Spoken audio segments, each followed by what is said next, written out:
ಅಮ್ಮ ಬದನೆಕಾಯಿ ಫ್ರೈ ಮಾಡೋಕ್ಕೆ ರೆಡಿನಾ? ಹಾಂ ರೆಡಿ. ಸೊ ಎಣ್ಣೆ ಹಾಕ್ಕೊಳ್ಳೋದಾ? ಮೊದಲಿಗೆ ಎಣ್ಣೆ ಹಾಕ್ತಾ ಇದ್ದೀನಿ. ಸೊ ಇಷ್ಟು ಬದನೆಕಾಯಿಗೆ ಬರೀ ಬದನೆಕಾಯಿ ಫ್ರೈ, ಇನ್ನೇನು ಮಿಕ್ಸ್ ಮಾಡ್ತಾ ಇಲ್ಲ. ಓಕೆ. ಇದಕ್ಕೆ ಬರೀ ಉಪ್ಪು ಖಾರ ಅಷ್ಟೇ ಸಾಕು. ಸೊ ಎಷ್ಟೊತ್ತು ಬೇಯಬೇಕಿದು? 5 ನಿಮಿಷ. ಓಕೆ. ಒಂಚೂರು ಉಪ್ಪು, ಕೋಳಿಗೆ ಉಪ್ಪು ಅನ್ಸುತ್ತೆ, ಒಂಚೂರು ಅರಿಶಿನ. ಸೊ ಫ್ರೈ ಮಾಡುವಾಗೆ ಒಂಚೂರು ಉಪ್ಪು ಒಂಚೂರು ಅರಿಶಿನ ಹಾಕಿ ಮುಚ್ಚಿಡಬೇಕು, ನೀರಿನ ತಕ್ಕ ಮುಚ್ಚಬೇಕು. ಓಕೆ. ಸೊ ಈಗ ಬೆಂದಿದೆ ಅಲ್ವಾ? ಅಷ್ಟೇ 5 ನಿಮಿಷ. ನೋಡಿ ತುಂಬ ಚೆನ್ನಾಗಿ ಬೆಂದೋಗಿದೆ ಇದು. ಒಂಚೂರು ಖಾರ,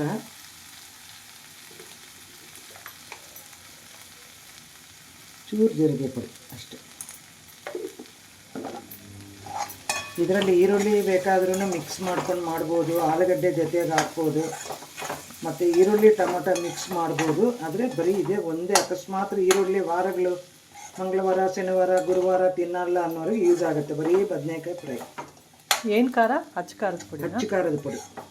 ಓಕೆ. ಇದು ಎಷ್ಟೊತ್ತು ಇಡಬೇಕು? ಅಷ್ಟೇ, ಆಗೋಯ್ತು. ಒಂದೇ ಸೆಕೆಂಡು ಇಟ್ಟು ಮುಚ್ಚಿಡೋದು, ಆಗೋಯ್ತು. ಸೊ ಬದನೆಕಾಯಿ ಫ್ರೈ ರೆಡಿ. ಥ್ಯಾಂಕ್ ಯು ಅಮ್ಮ.